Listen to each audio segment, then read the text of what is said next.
welcome back to another episode of Executive Conversations. My name is Maiva Cifuentes. I am your host. I'm the founder of Flying Cat, an SEO and content agency for B2B SaaS companies.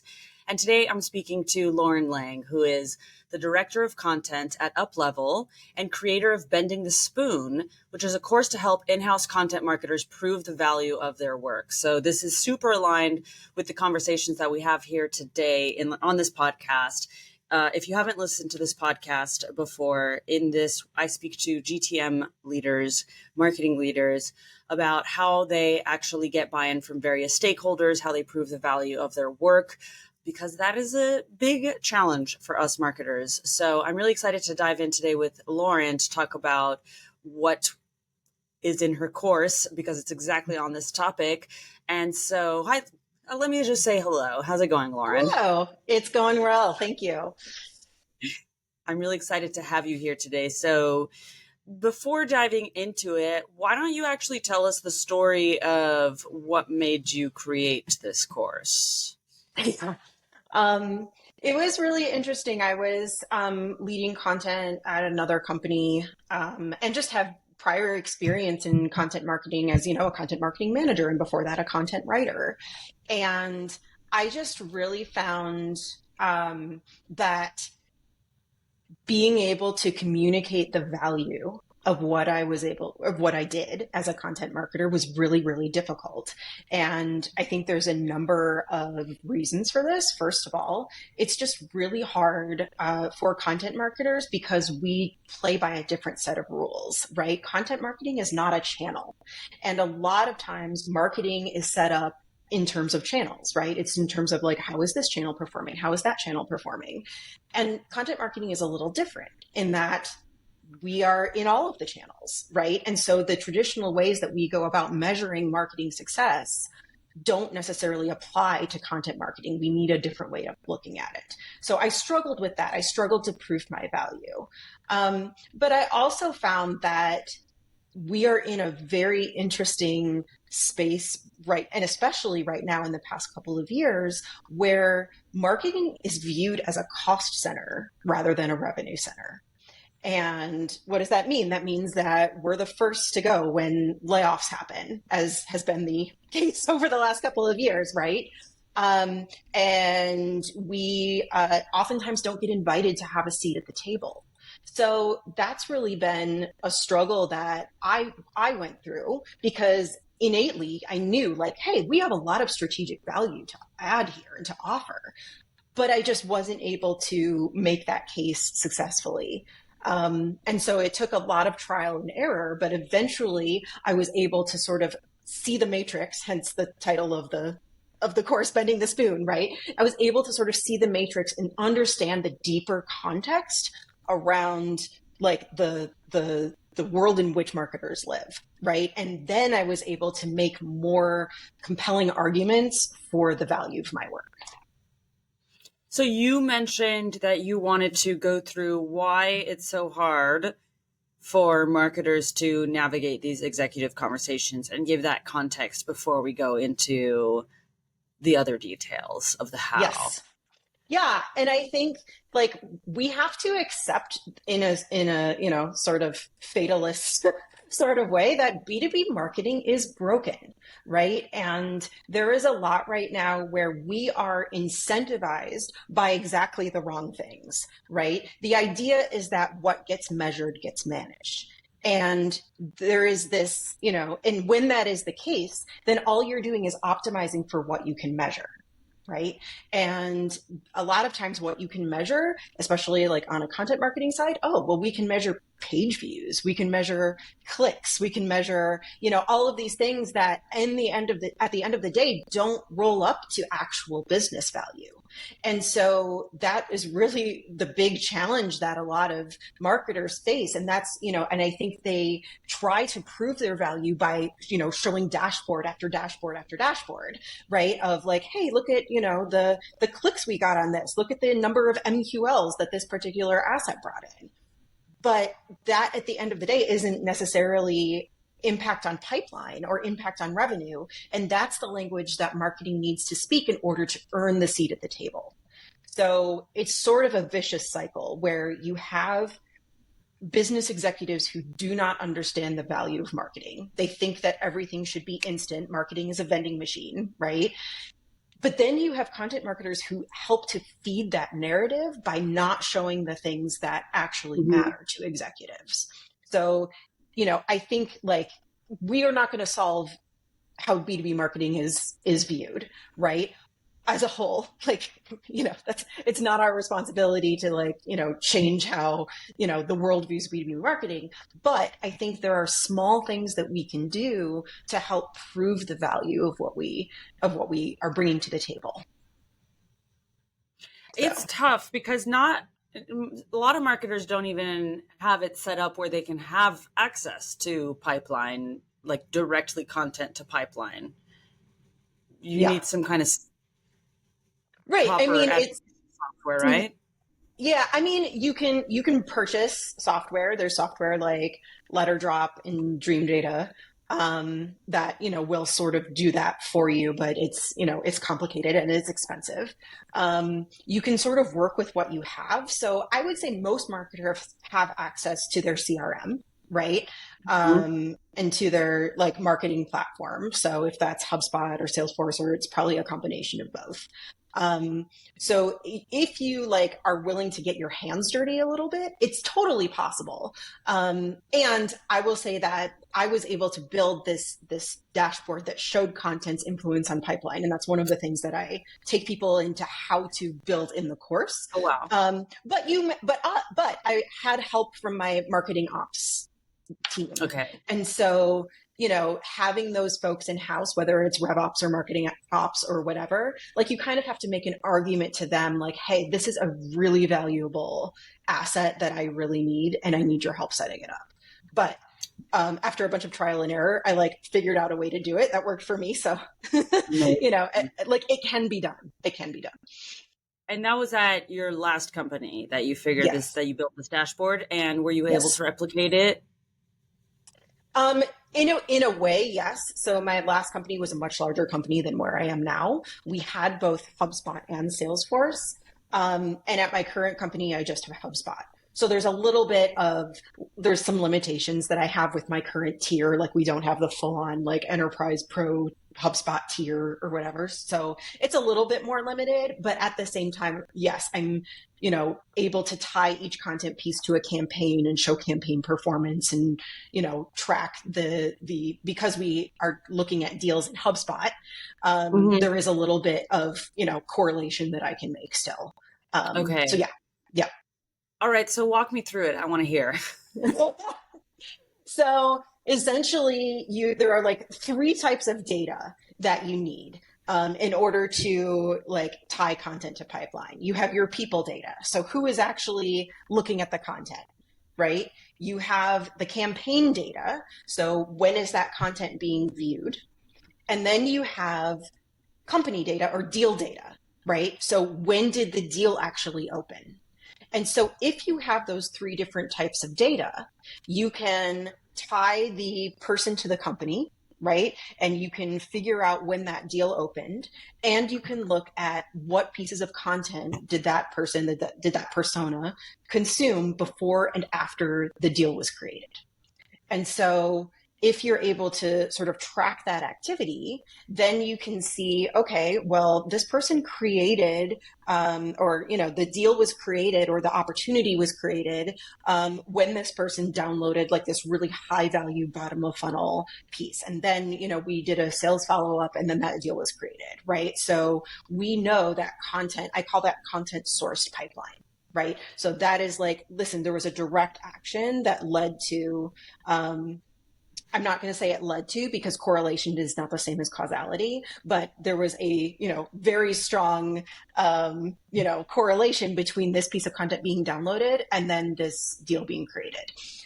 And then you can also look at content influenced pipeline. So this is, hey, like, maybe the deal was created at an earlier time, but our sales team sent this, RFP template to a specific prospect and they read it. And then they later became, moved to the next stage of, they requested an RFP, right? So you can track as well the amount of activity that happened before and after the point of conversion. And, is it a perfect science? No. Is a lot of what we do in marketing dashboards a perfect science? Also no.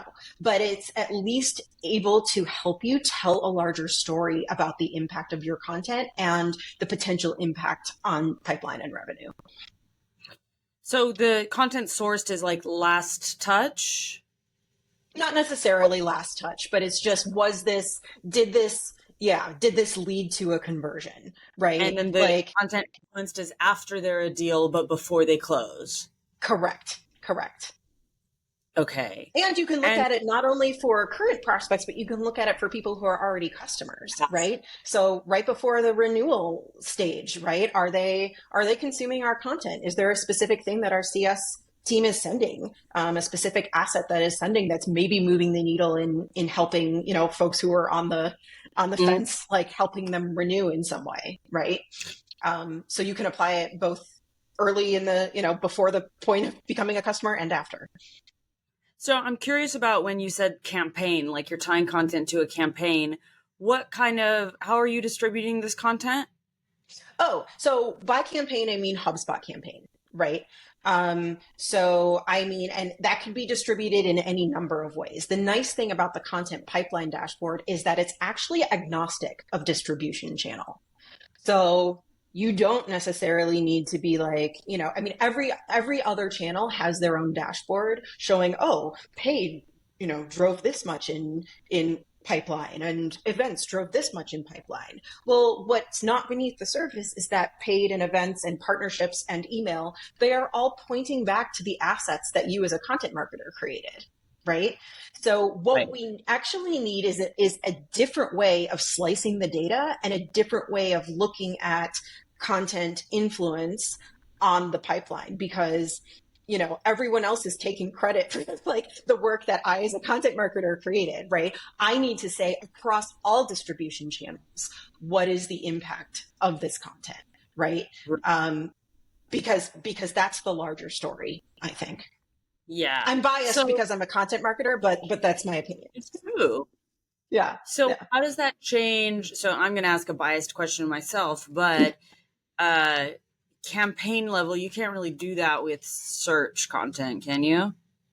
You absolutely can. If you have a blog, especially in HubSpot, we're hosted on HubSpot. I can tie all of my blogs to a blog campaign. So I don't go as granular as like, this particular blog post is driving. Although you could too, because I do UTMs with all of my distribution channels. There's always UTMs. Like you got to do that to get the campaign visibility. But I also just have a blog campaign that I use for, in HubSpot, everything comes back to the blog campaign. So I'm able to like sort of say, hey, like blog overall, I can sort of show like how many people are looking at our blog before they become prospects or become open opportunities. So. Okay. Love it. But you have to be on the HubSpot CMS. If you're using, it's helpful, but as long as you have a UTM campaign, you don't have to be on the HubSpot CMS. So we, back at my previous company, when I had HubSpot and Salesforce, we just made sure that the HubSpot campaign was the same as our Salesforce campaign. And then it's like, as long as you have it in UTM format, then you can export that data and you can show how the different assets perform according to campaign. Love it. But each content asset or each class of content asset is its own campaign in whatever CMS you prefer. Makes sense. I think I might have to get your course and dive into it a bit more. This kind of stuff. Right? It's complex, but yeah, it's all spelled out in there. So tell me a bit about what you say and discuss about executive conversations. Yes. So the whole point of having this sort of data is so you can drive these executive conversations and prove your value to the executives, right? And I think that there is this temptation in marketing, and I've seen it, and I'm probably guilty of it too, where you get an executive on a Zoom call or something like that, and you're like, let me show you all 15 pages of this dashboard that I have, and let me like get super, super granular, because so much in marketing is it depends, right? So I'm just going to get super granular and show you like all of the different, possible variables that could be impacting this performance of this campaign. And we're just going to go super deep so that you know that I know what I'm talking about. And that's like 100% the wrong way to guide executive conversations, because you can start to see, I've seen the look on the face. It's like, after like the second page of the dashboard, like the eyes start to glaze over, and you can tell they're like wondering about what's for dinner, or, like, what is the purpose of life outside of this meeting, or, so literally anything else besides what you were trying to communicate. So I think the way that we communicate with executives does need to be data driven, right? But it needs to tell the larger story, and a story that understands the context in which the executive like lives in their world, right? So I kind of have a little framework that I go through for myself when I'm guiding executive conversations. And the first step in that is to start with, okay, before I bring up anything about like my performance, I want to make super clear that I am speaking to business outcomes that matter to the executive. So are my business outcomes, am I talking about OKRs? Right? Am I talking about things that matter? Are we like, can I frame this in a way that matters to OKRs? So I want to do an original research report, and I need to like see if I can get buy-in for the budget to do like to hire a research firm, right? How do I feel that this is going to contribute to our overall company goals for the quarter or the half of the year, right? So like being able to understand what matters to the business and being able to essentially draw a line from, this is what I'm doing on marketing, this is how I see this rolling up to that larger goal, is just super, super important. Like, and I need to make sure that I have that down for myself before I start bringing other people into that conversation, before I start bringing executives into that conversation. So I do that. I make sure I'm super clear. And then I put an agenda together, right? And the agenda for the call is pretty straightforward as well. It's like, listen, I'm going to give 2 to 3 sentences talking about the context of the OKRs and what we're trying to do and what we're trying to accomplish. I'm going to demonstrate that I understand. Then I'm going to go in for sort of the ask, right? And I'm going to like ask for what I need or ask for what I'm going for. I'm going to tie that back to that context, right? And then lastly, I'm going to explain the benefit of making this choice. How is this choice going to move the needle? How is this going to get us closer to our OKRs? And just having like a super like laid out argument there. And yeah, I can bring in evidence, I can bring in data to help me make that case. But the data is going to be, super high level, unless the executive starts to like say, hey, let's go a little deeper into this. You want to go deeper? That's great. But you're going to be the one to ask me to go deeper, because I don't want to bore you with details that are just so granular and outside the scope of what you're trying to accomplish. And so I found that is really helpful. To sort of frame everything, and it lets me drive the conversation rather than just sort of sitting there and being like, here's a bunch of data, and the executive's like, well, what do we do with this? What is next, right? Or I have an idea, let's write a new blog post, can you have that up tomorrow, right? That is not the sort of thing that like I want to give an opening for. I want to go in with a plan, and I want to be able to support that plan with data. And I want to show that my plan actually has the potential to have business impact. I think that is the way that these conversations have to happen. So you mentioned understanding company OKRs, company Absolutely. level OKRs.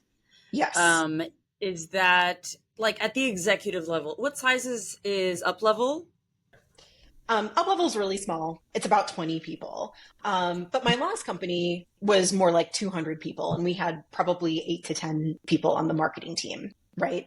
And so, anybody in the company, any employee, in my opinion, should understand what the company OKRs are, right? You need to understand, and you will have marketing OKRs as well, probably, right? But there is a problem if those marketing OKRs aren't supporting the company OKRs. Like that's a problem with your marketing leadership. And hopefully that is not the case for you. Hopefully that is, much more, um, much more aligned than I've seen a lot of companies be. But you could still, I mean, you can be aligned with marketing OKRs, you can be aligned with company OKRs, and you need to know what those are. Absolutely. Because that is the only way that you are going to speak in the language of the people who control your budget and who control if you're going to be here tomorrow. Right. So it's just super important to be able to do that. Okay. So this information is generally like the executive level goals is accessible to anybody for It most should companies. be. If it's Yeah. not, then you have a problem in your organization, right? And you need to ask. You absolutely need to ask because that is going to determine what your path is forward, right? Because you need to be able to show that the work that I am doing actually matters. It actually has Mhm. value. It's actually supporting the goals that we have as an organization. If you're doing marketing in a vacuum, and you're just like, hey, this might be fun this week, right? Like, we know Yeah. that. Like, that's not the way to do marketing. Marketers don't want to do it that way, right? We want to know that our work has value. And so that is how you start to lay the groundwork for that, is you actually make sure it does have value. You make sure that it's related to what the Aligned. company is trying to accomplish. Yeah. Yeah. So generally in your experience and in the way you're advising people, this pitching of ideas, is that going to CMO, CEO, CFO, or who's it going to, and does it change at all depending? Sure. And it can depend on the, on the state of your organization and the maturity of your organization. Um, I think and it's difficult too. I think sometimes the further down you are in like the layers of folks who are above you, right? So sometimes if, you're trying to um, make this pitch to, a director of growth or a director of content, and then that person has to report up to a CMO, and that person reports to the CEO or the CFO from whom they've got to get budget, right? There's just a lot of different layers of people who are potentially like, oh, well, this isn't a priority, right? But all the more reason why you need to be able to tie it to department OKRs and company OKRs. Like that is the only way I think that you're going to show that what I am requesting or what I am pitching actually is more important than what somebody else in some other department may be doing. Like, budget is limited, especially now. So being able to make like sort of a really well-reasoned argument in terms of those goals is just super important. Yeah. What have you found that what kind of skill does a marketer today need to develop the most to be able to do this well? I think that is a great question. And I think marketing is so funny because especially like in content marketing specifically, like I am writing to convince people of things all day long, right? Like that's my job as a marketer, right? I'm trying to convince you to, remember us. I'm trying to convince you to have us in your consideration set when a problem arises, right? I'm trying to convince you to like, book that demo, right? Still there too. But I think that marketers sometimes forget that there is persuasion and like argumentation and like buy-in, there's just a lot of like that internal marketing that still needs to happen to get other people on board with you and to help them see your value. We always see our value, right? We're the people doing the work and we have the short-term goals and, we're like, listen, like if this campaign performs really well, like we may be able to, get a certain number of deals in the pipeline. And, we think about it that way, but not everybody thinks about it that way, right? This Mm-hmm. comes back to executives viewing marketing as a cost center. So in order to change that perception, I think marketers really need to be able to first understand the context in which they are operating, understand what is going on in the larger business, right? And then be really strategic in how you are positioning the value of marketing in terms of all of that other context, right? And this comes, down to being really collaborative. For example, I want to work really closely with my product team, right? I want to be able to have them be really proud of, this white paper that I created that really dives deep into some use cases, right? Because then if they're really proud of it and this is a really important piece of content, then sales is going to be more likely to share that with the people who are, very much needing this content at this stage. So I think you prove your value in quantitative ways through data, but you also prove it in qualitative ways by building relationships and proving your value in terms of what I can do to help other people in the organization meet their goals too. Right? Their goal is product adoption.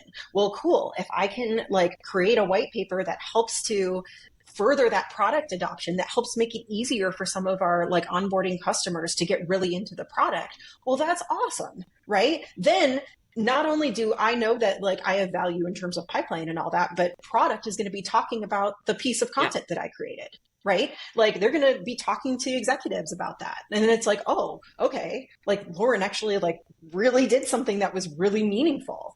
And sometimes it's hard though, because sometimes those opportunities for collaboration, you have to seek them out as a marketer. They will not always fall in your lap. So again, coming back to understanding that larger context, understanding what everyone in the organization is trying to accomplish, and seeing where you can add value in all of those places, I think is super, super valuable.